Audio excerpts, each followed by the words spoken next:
dùng lên gầm na tông điên hùng kỳ ban na không hồi lại và kaya din mang cha return đi khó hùng thùng đinh ahita kỳ qua na tu pa se phong đinh và kain khang do na câu về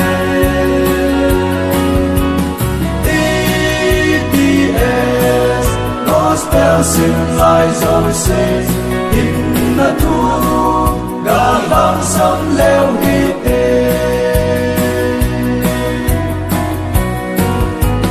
pa kai se zui ding na ki phale na cross ki put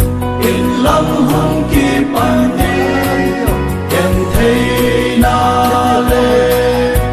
sát ni dòng lệ Krista đi nghe và lại đã tôi một thế khi ba na tu pa se phong đi và ta yên không đó na tôi về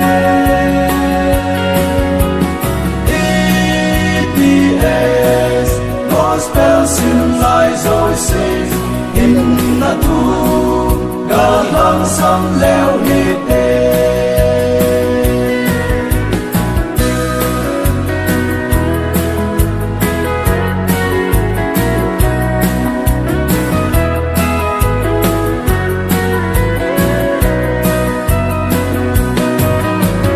i che vano i ko zin nao gamma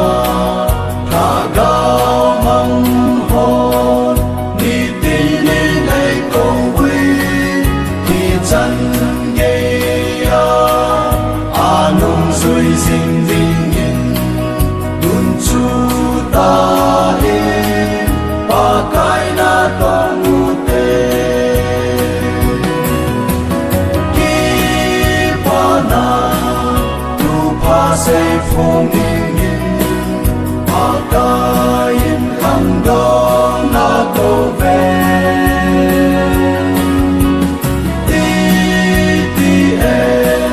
Gospel sim lai rồi se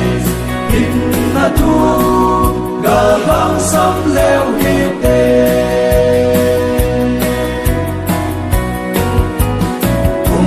sang ni a lam kai ho hin pu to BTSC pa the lau pi na di sil kum ho le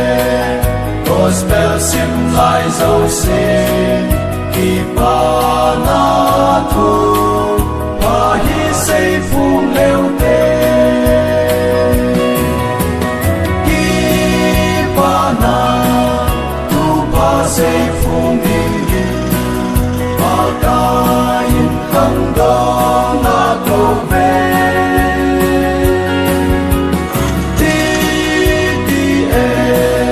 Gospel sim lai rồi se